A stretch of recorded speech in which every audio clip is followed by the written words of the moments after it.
Hey everybody, welcome to Bestie Book Reviews. I'm here with my bestie Mandy. And I'm here with my bestie Jessica. So tell them what we're doing today. Well, today we are going to do a video on arranged marriages. Yeah, We will we are. discuss all things arranged marriages. No, not really. No. We're going to do book recs on arranged We are. marriages. We are.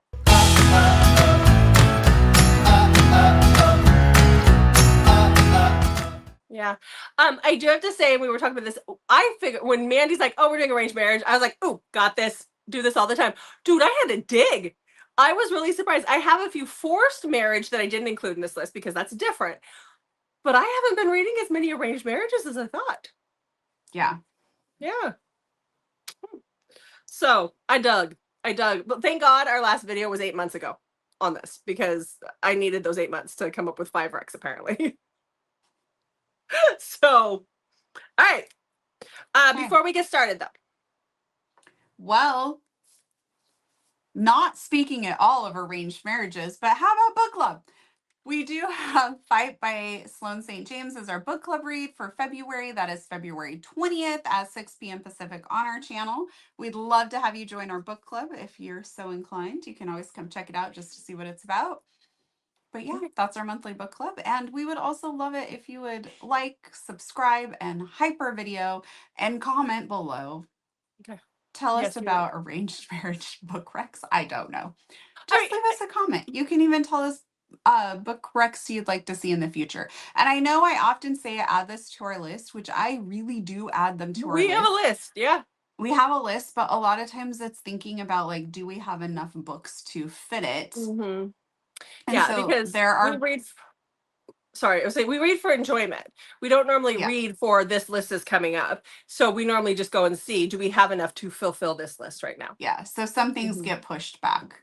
Mhm. So, but if there's Yeah. one that you're like, they said a long time ago they were putting it on the list, like you can always pop that back in and remind us that it's something you're wanting to see. Mhm. And we'll see what we can do. Yes. So, yes, but we do have a list. It's booked out for a year. It's fun. Or to April. Or to April this year. Okay. It's planned for the year where we put in TBRs and wrap ups and the convincings. We don't know what they're going to be, but we do all of that. But as Wait, for the tropes, I think we're only through April. So, okay. Well, we'll but we figure this move out. those around a lot. So don't think like, oh, if you do give us an idea that you may not see it until later in the year. That could happen, but we do move things around a lot. Yeah. Okay. All right. Depending on our mood. Depending on our mood and what we're reading. Okay, well, let's talk about some arranged marriages. I love the arranged marriage trope. Apparently, I haven't read it a lot lately, but I do like that trope. But I like it I guess I like it forced more than I do arranged, but that's okay. So maybe that's why. But let's talk about my first one. The first book that I have is a historical that I read a few weeks ago. I've talked about it once or twice. I talked about it once and it was in my top books from last month. But that is When a Laird Loves a Lady, and this is by Julie Johnstone. Again, this is a historical, but it takes place. It starts out in the UK. And I think she's in London or something or somewhere anywhere. It doesn't take place in Scotland, but it ends in Scotland. Let's put it that way. Okay, so Marion is our heroine. Her father has arranged a marriage between her and this knight, and this knight is a dick. And it's all for control of her father's lands and her inheritance. And she does not want to marry this guy. And she does not want to marry this guy so bad that she's willing to fake her own death. And so she has she's figured this out with the head stable master, who was like a guard for her mother. He came from Scotland. Her mom is Scottish. And so they have arranged for her to fake her own death. And then to travel to Scotland to meet up with this Laird, who is the head of her mother's clan.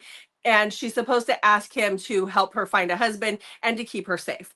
Well, the day that she fakes her death, this guy shows up at her dad's property, and that is Ian, and he is this Laird who is going to help her escape and find this man to help take care of her. Well, he has an arrangement with the king, and he is now being told that he is going to marry Marion instead of this other guy. And so he has showed up to claim his bride, whether he likes it or not, and comes to find out that she has thrown herself off of a cliff.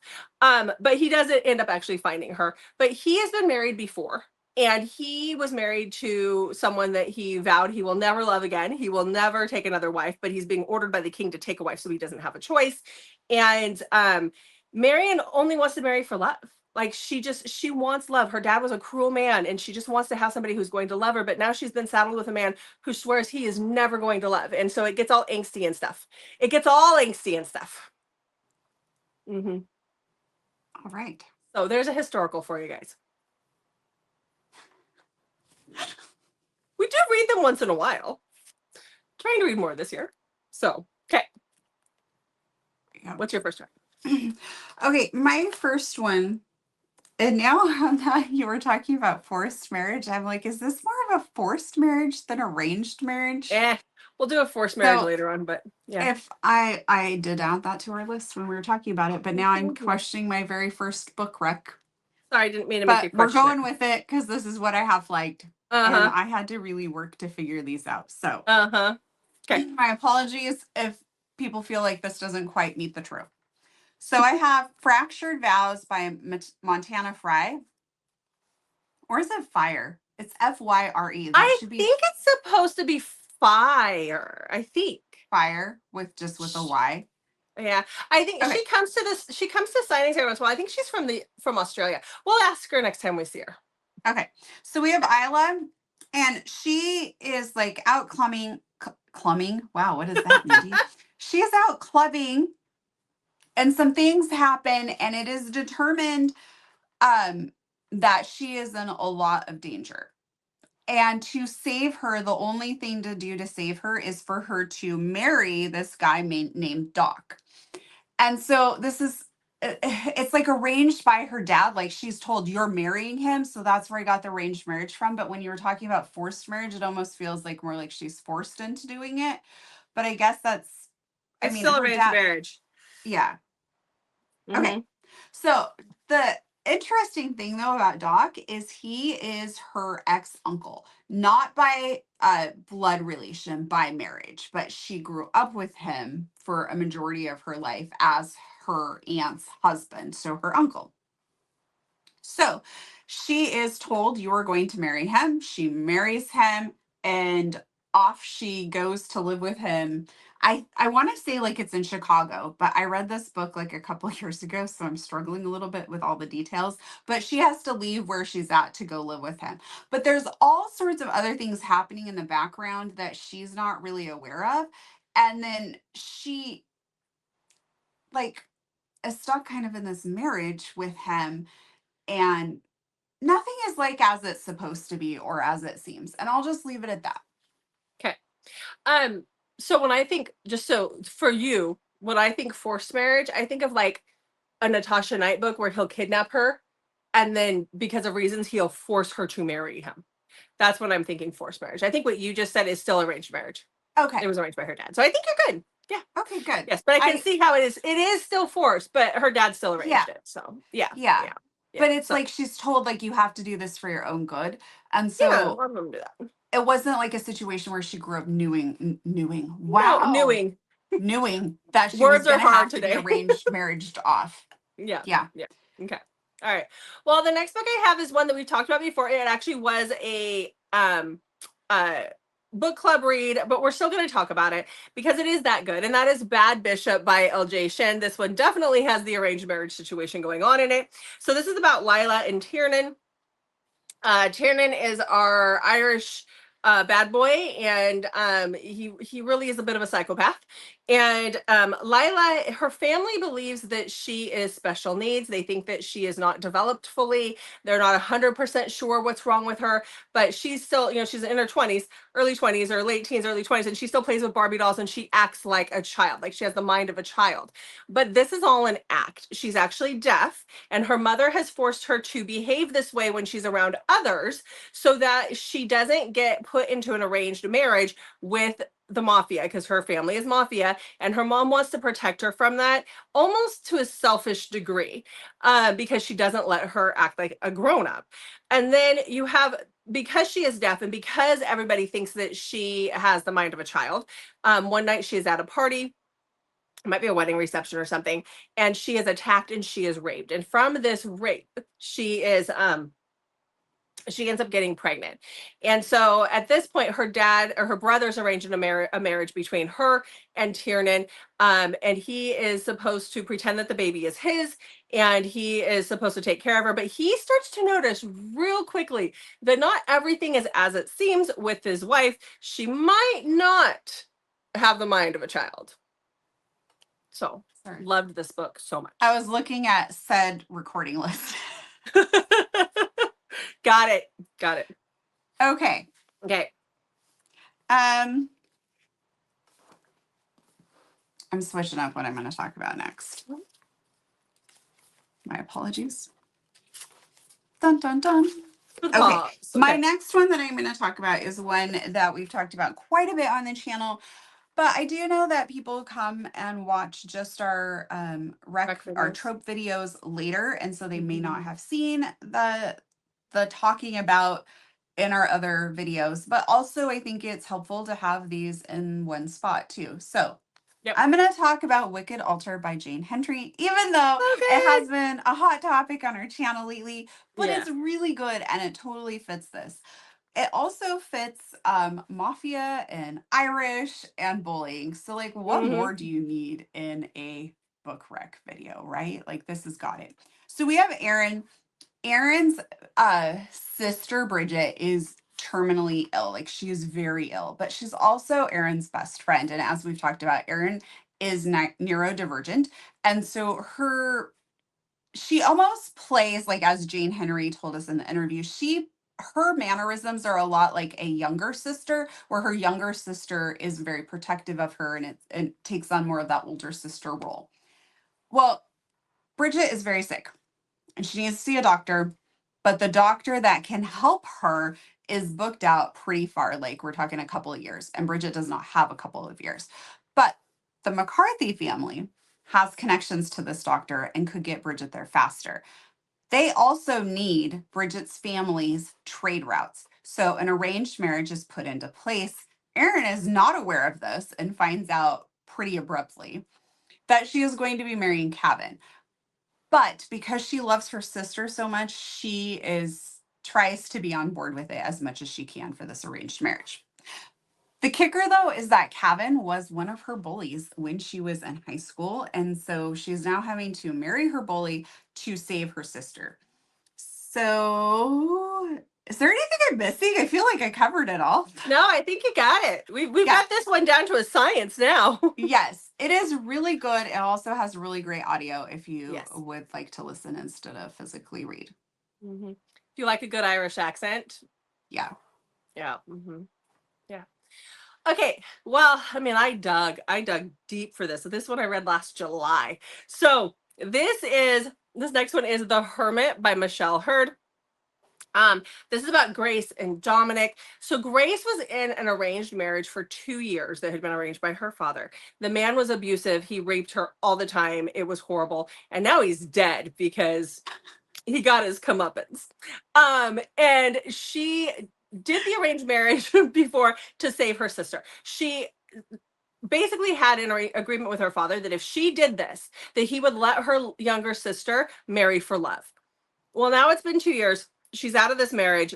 She's living at home. And her father he owes Dominic, who is part of the mafia, something. And for whatever reason, he goes back on his word and he starts to arrange a marriage between Grace's younger sister and Dominic. But Dominic doesn't know that if he wants the little sister. He likes Grace. And so at this point, because Grace has been so adamant about letting her sister marry for love, she takes one for the team. I don't think this was quite the hardship she thought it was going to be, and she marries Dominic. And so the arrangement gets brought up between her and Dominic. And again, not everything is as it seems, but she is hurting. She is hurt. She went through pure hell in her first marriage, and so she definitely has her guard up. So I did like this one a lot. Michelle Hurd can be hit or miss for me. Most of the time, she's just kind of 4 stars, but this one was really, really good. So, alrighty-os. Okay. Okay. My next one is arranged marriage, but it's a little bit of a different take on it. Okay. Are we ready for this? We're ready for it. Okay, this is Death's Favor by Jill Ramsauer. So we have Danny, who has grown up with her mom and her grandma. And she knows kind of who her dad is, but it's been kept a big secret from her, even though she has some information. So she gets called in by her biological father one day, who tells her, by the way, he is a big name in the mafia, who tells her that he is now marrying her off. So she's like the dirty secret of his family. Like, he doesn't claim her because she was a product of an affair. So he tells her, I'm marrying you off. Like, you're going to be arranged marriage to this guy, the Reaper. The Reaper has a really bad reputation. Like, he is not a nice man at all. And so she decides, because she does not want to be arranged marriage off, so this is the arranged marriage piece, she goes on the run. So she goes to stay at a friend's house who she knows is out of town for like the summer or for an extended time. So she goes, breaks into his house to stay there to try and hide while she figures out how she's going to get out of town and what she's going to do to go on the run to avoid being forced into this arranged marriage with the Reaper.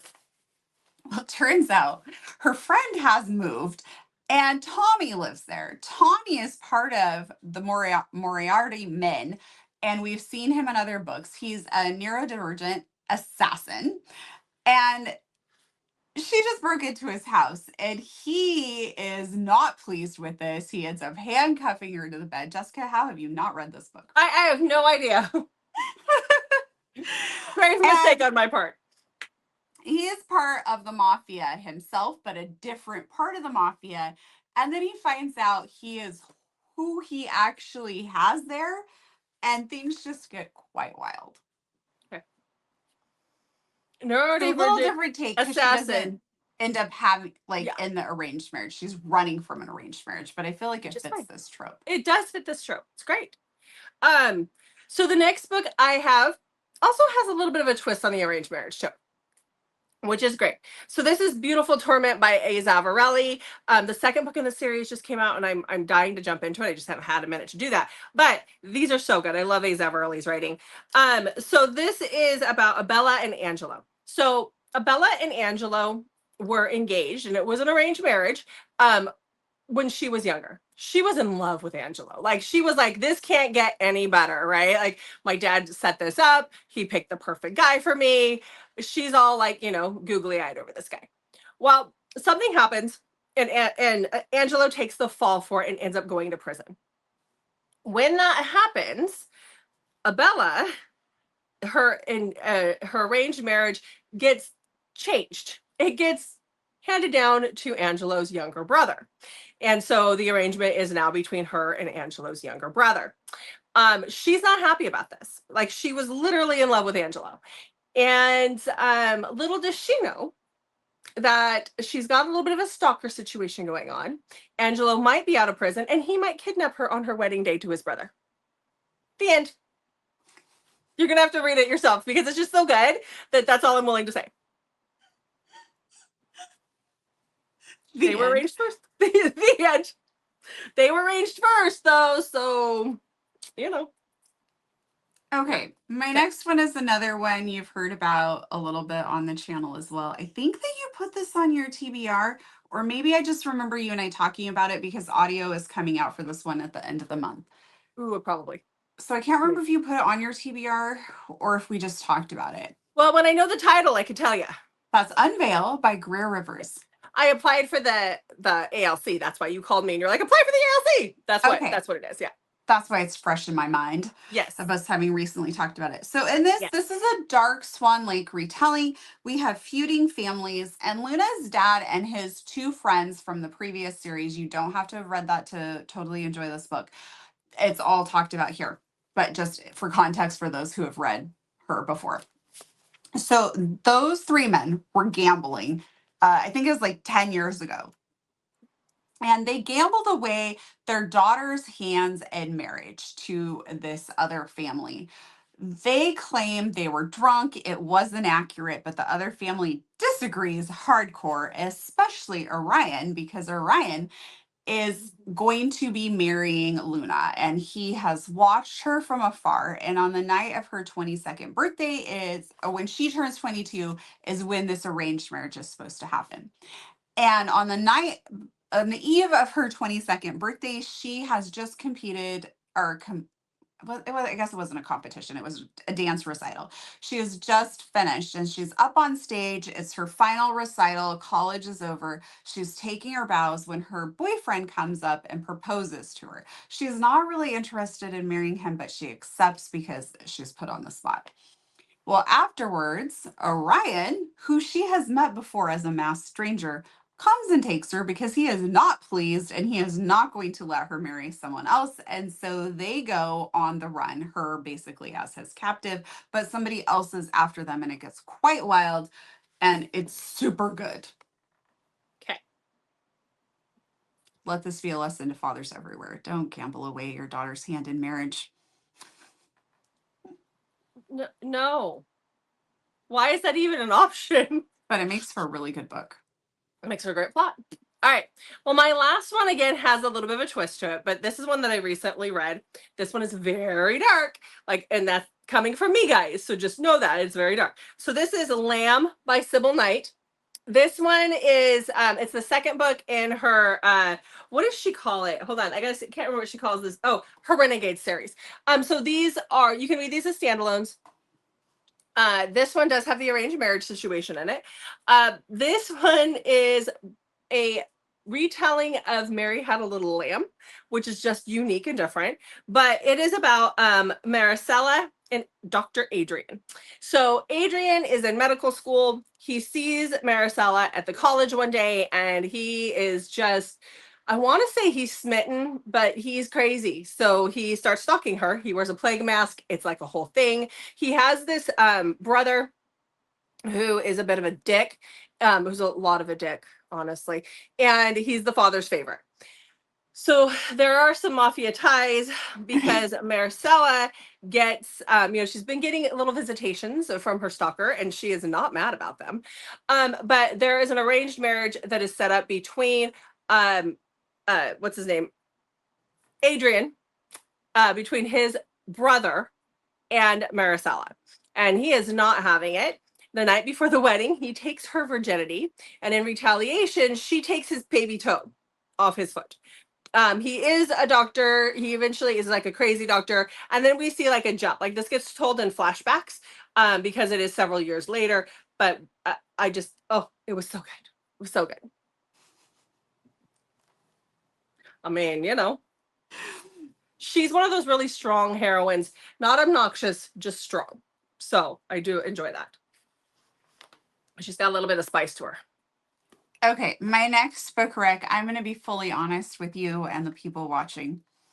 I did not have enough arranged marriages on my trope list. And so I had to go looking to see like if I could find something previously. And then as I was kind of perusing my shelf, this one popped into my head as like, oh, duh, this would work. I know we've talked about it. I know it's pretty popular and it is kind of a different take on arranged marriage, but it definitely, like, the whole premise is in arranged marriages. And that is The Ritual by Chantal Tessier. So if you are not familiar with, I almost tried to set my timer.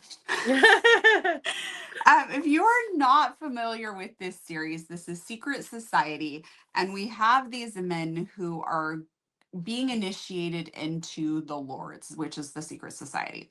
So in here, we see part of the initiation process. They do really bad things. Like basically, you're at the mercy of the Lords and you do things that keep you in line, but you also help take care of problems for other people. And they kind of get a little arrogant and feel untouchable. Well, when they reach a certain age, they are given a woman who is basically like their plaything. And then they also have their chosen, and their chosen is who they will be told that they are going to be marrying. So it's all arranged marriages for these men. And Blakely is to be with Matt. Matt and Riot used to be really good friends. They've had some sort of falling out, but nobody really knows what's going on. And Riot ends up choosing her for his plaything. I can't think of a better word to describe this. Well, trying to be She says somewhat lady. PG. His lady on Mhm. here. And that just is going to cause a lot of problems because she's supposed to go to riot. There is so many twists and turns in this book. It's very dark. And like I said when I reviewed the other book, don't ask me any follow-up questions. Got it. Duly noted. It's too hard to... I know you do a better job of explaining the book, but for me, I think every time I try and think about something to say, I'm like, ooh, but that kind of gives away this part. I get it. It's all good. I think you Okay. did fine. But the whole series is about arranged marriages, basically. There's some forced ones in there too. There's what? So, some forced ones in there too. Oh. There's some forced marriages. Anyhow, The okay. whole premise, though, is that the lords don't get to pick who they marry. No. Yeah. And they're not supposed to marry their chosen is who they get them for a year. Their lady is who they're arranged to marry. I think it's. Oh, I think sorry. Did I say that wrong? I think I might. No, have. I think I told you backwards. But either way, it doesn't matter. The person they get for a year, their senior year at Barrington University, is not the person that the order is going to force them to marry. Yes. Let's put it that way. That's just their plaything for a year. All right. So Riot doesn't want to let Blakely go. No, but those playthings are eventually will be ladies of other men. Like those women are the ones that there will be arranged marriages for, but they not the one that they got to play with their whole senior year. It's weird. Okay. Anyhow, it's awesome. There you guys go. There's 10 arranged marriage wrecks for you. Mm-hmm. Yep, that is true. Yeah. So you should check back on Mondays, Thursdays, and Saturdays for new videos from us, and a lot of times on Wednesdays. Mm-hmm. Thanks for hanging out at the Crazy Farm with us. We'll see you guys in the next video.